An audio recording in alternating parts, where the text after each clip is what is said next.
What was going to happen this evening. I think we were all anticipating some magic, and then these fights got off and running. The environment got cooking. The entrances started heating up, and it was a great night here to experience this live. No, it was a great night. Always expect the unexpected. That's what we can say about the main event with Ryan Garcia and Romero. Nobody saw that coming. Nobody. Yeah. I mean, the odds, somebody made a lot of money in Vegas. Yeah, I'd say the odds were gigantic. I think it was like plus 900 or something like that for Rolly to get a win over Ryan Garcia. Ryan Garcia completely humble at the end of that. The show, though, was it started out with a battle of the badges. Let's go back to the beginning as Gennari took on Joel Allen. And there's Joel Allen representing the police, and there's Paisano Gennari representing the firefighters. The police had a good run on beating the firefighters. Booker, we learned out quickly. Yeah, but I tell you right now, you look at the firefighters, in-ring IQ. You look at the boxing acumen, and right now he's did a hell of a job. Walked in and walked out victorious. Beautiful. Look at the left foot. I think he has like 32 fights under his belt. We got a chance to learn about him a little bit. That nose right there says, I have fought before. And obviously we're very appreciative for the police department here in New York and the fire department in New York. We'll talk to Gennari here in a few moments. That guy's a beauty. That was a good conversation. It was a great way to start tonight, Paul. He talks about how long he's been fighting, and I tell you, you can tell. You can tell he's got that look, he's got that swag, and he went out in the ring and showed exactly what the firefighters are all about. He's been a firefighter for 6 years, and he's been a fighter since he was 15, put on for the New York Fire Department. And then let's go to the next fight. We had Tsutsumi, which is a Japanese phenom, 26-2 as an amateur, taking on Whittington, who had a 2-2 record. A lot of people were excited to see the fella from Japan kind of do his thing, especially here in Times Square. He kind of controlled the fight, but it wasn't long. It wasn't long, didn't it, Book? Yeah, people thought Whittington was going to be a tomato can. He actually came in here and he stepped up tonight. Also, Tsutsumi, I mean, he did a hell of a job. He tried his best to try to get Whittington out. He threw those right uppercuts, man, was deadly. But I tell you, that's what the fight game is all about, that 16 weeks of training, and Whittington showed it. Yeah, and Tsutsumi gets his first professional win here in the United States of America. They had been singing his praises, and with the way it was booked, Booker, you said tomato can. I think a lot of people were expecting a nice, easy win. He had to go through a little bit of a dogfight. Shout out to Whittington. Congrats to Tsutsumi. And then the card would continue with Lopez. Oh, yeah. Taking on Barbosa Jr., who is undefeated. Teofimo Lopez, who had been a champion early in his career, then he lost, then he got back, then he retired. Now he's all the way back, taking on an undefeated Barbosa Jr., and Teofimo's back, it feels like, Book.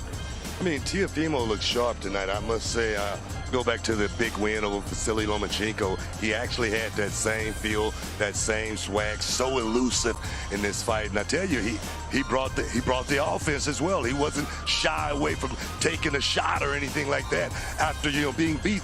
That's the one thing you always think about with a fighter. Is he going to come back with that same veracity? And I think Teofimo did that. I think he did all week, too, leading up in all the interviews. He looked very confident. Barbosa looks very cool. I mean, let's not get it twisted.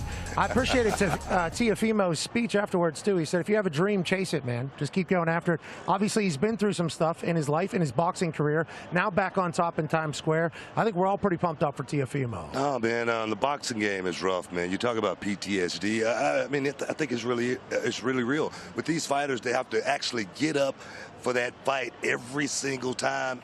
It's so hard over a career. Yeah, especially if you lose your confidence. To get it back, I'm happy for him. What a night for him. And then the card would roll on as they're saying 3 main events. And Haney put on a spectacle of not getting hit. This guy is so damn quick, quicker than a hiccup, and he was able to land a couple shots as well. He gets another win here tonight. I say put him in the next Olympics, man, because I think he can run with Usain Bolt the way he was out there tonight. One thing about Devin Haney, he's not that hard of a puncher. He doesn't pack a solid shot or anything like that, but his footwork, man. I really think Devin Haney's footwork is his key to victory every single time. And tonight, he proved it once again. And still, you gotta love it. Yeah, still undefeated, Devin Haney. Congrats to him. And you talked about him with Usain Bolt. 12th round, he looked just as quick as the first round. No, man. I mean, he wasn't even sweating in the 12th round. The cardio on these dudes. This is my first time like getting this because this was an intimate setting out here. Yeah. I mean, the thing is, the humidity out here as well. Thick. For Devin Haney to come out and run 12 rounds and literally run.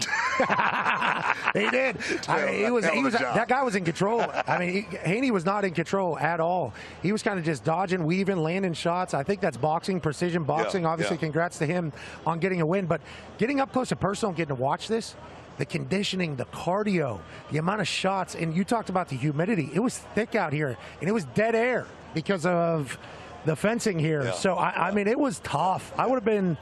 Yeah, I was impressed by Haney. He didn't look touched or tired at the end of that thing. 12 rounds, man. 12 rounds of championship boxing. They say it's the hardest thing one can imagine, but they say the fight is one thing.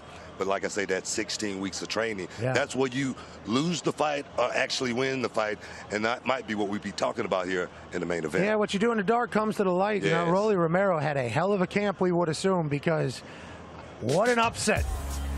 Rolly Romero, who had been fantastic in the interviews leading up, and I think everybody has mad respect for him, pulled up in a Eddie Guerrero low rider. Yeah, he did. He had a low rider, a little bit of it. From round 2 on, it was a different fight. Rolly knocked him down.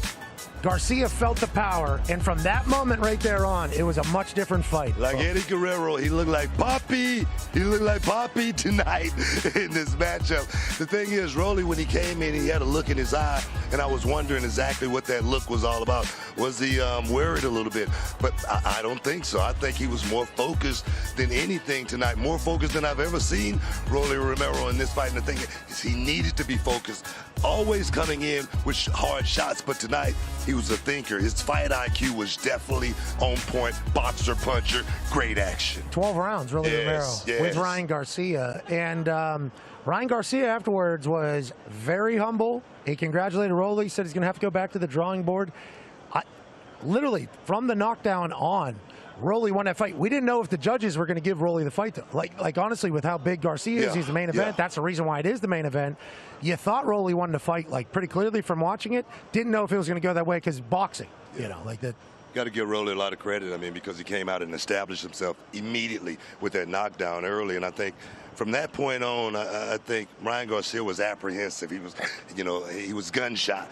He was scared to let that shot go, and I think that's what hurt him. Kind of had a slower pace too than I think we expected, right? Well, I thought that's what's going to hurt him because Rolly Romero fighting at that pace, just walking, almost like we do in wrestling, walking and talking, baby, walking and talking. He could do that all night, and he proved that was a winning strategy. Congrats to Rolly, humble in victory as well. I think that was a great way to cap it off.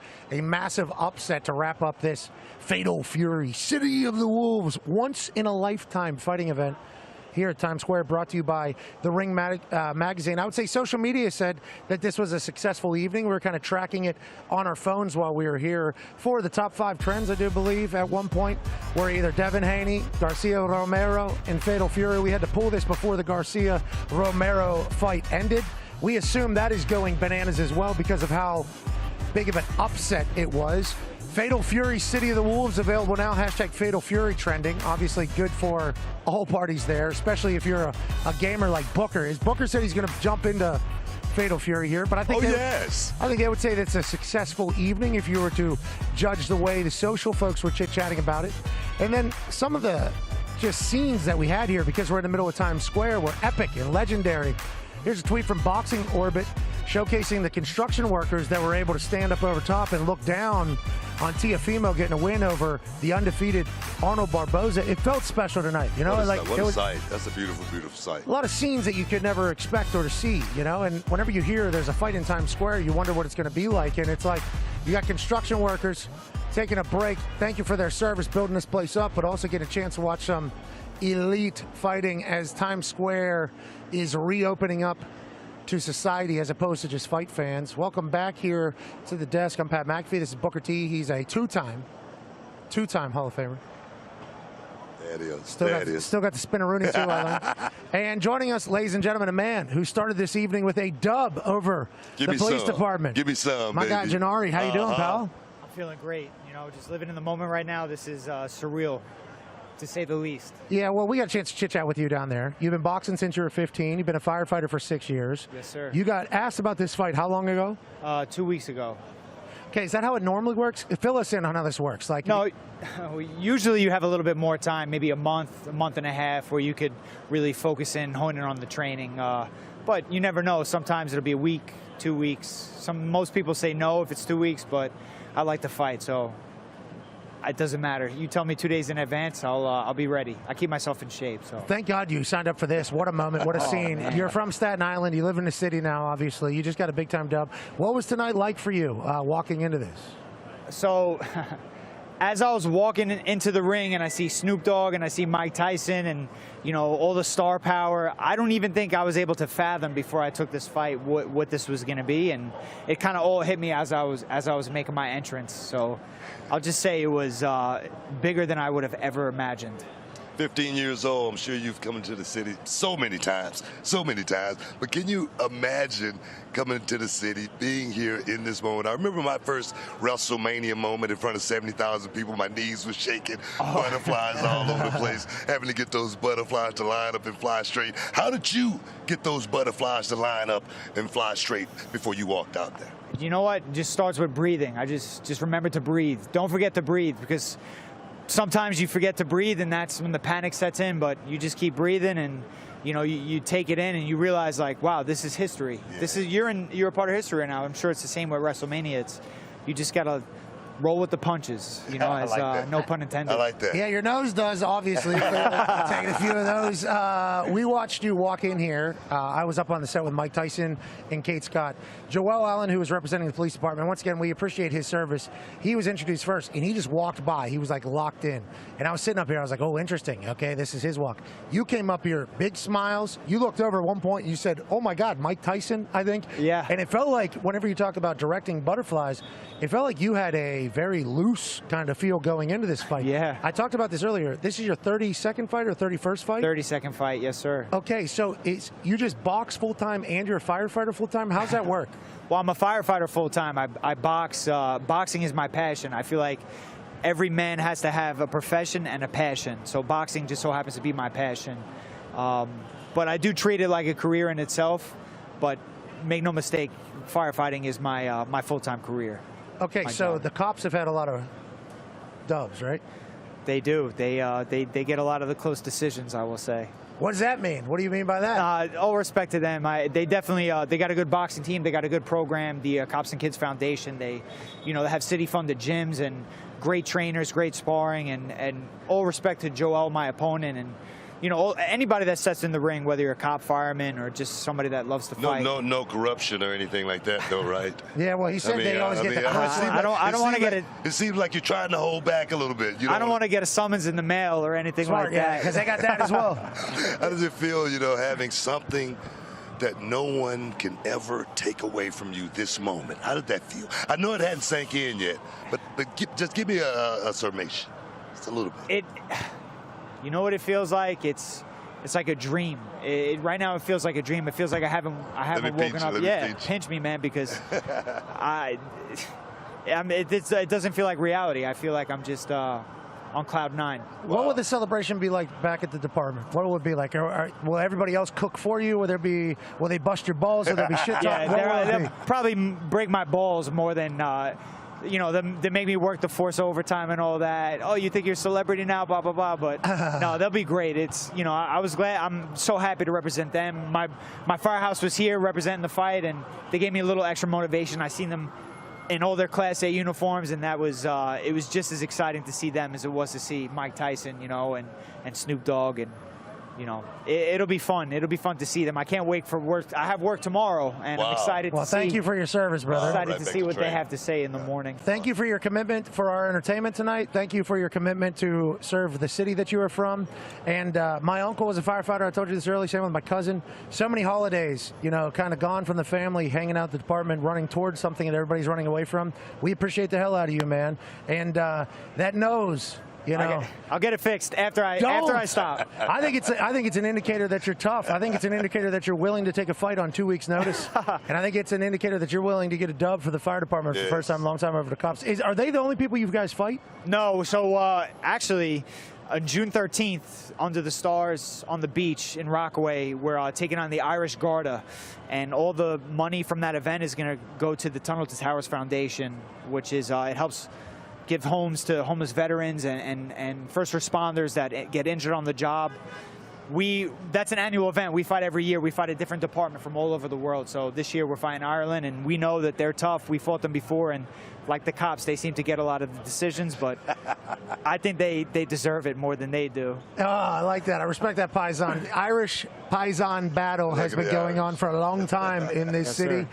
June 13th, that happens? June 13th. So will you train all the way through, just as if you were? I'll probably have a few drinks tonight and then get back in the gym, maybe you know, a couple of days after my 24-hour shift tomorrow. Man. Celebrate a little bit. Yes, hey, sir. Congratulations, man. We appreciate the hell out of you. Appreciate the hell out of you. Ladies and gentlemen, Paisano Gennari, who gets a massive dub here and kicked off this entire Fatal Fury City of the Wolves once-in-a-lifetime event. Sweet tats on him, Book.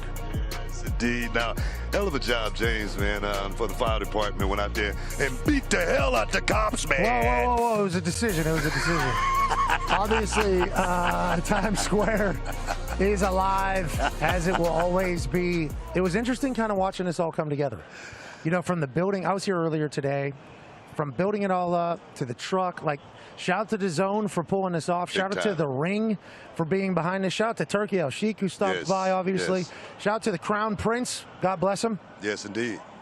Many times over. God bless him. Many times over. Yeah, shout out to Times Square for being the home of, you know, so many magical moments throughout the world's history. And tonight, something for the first time ever. I assume there's going to be more things like this in the future with what the future of boxing is with Turkey and TKO Group kind of leading the way. But it was an honor to be here, Book, and I appreciate you coming. I think this was honestly, truly one of the biggest nights for boxing throughout the history and the annals of time. I really do. The boxers are gonna get so much out of this. So I appreciate that because it's been a long time coming. Yeah, I think this, and if you go back to last week in London, I think this is like a good indicator for what the future is about to be. Creative, thinking outside the box, getting money for the fighters, kind of setting something up with a little bit of organization in the boxing world, maybe a reset button. Not that everybody feels that way, but I feel like this is going to be a reset button for boxing, and hopefully it all goes the right way. And it continues tomorrow, Riyadh season. Canelo Alvarez is stepping into the ring. We will have a pre-show live from the Thunderdome tomorrow, 5 p.m. Eastern on DAZN and YouTube. We are so incredibly grateful that we get to be a part of all of this. From Times Square, I'm Pat McAfee. This is the coolest dude on earth, Booker T. We'll see you tomorrow from the Statue of Liberty and the Ring.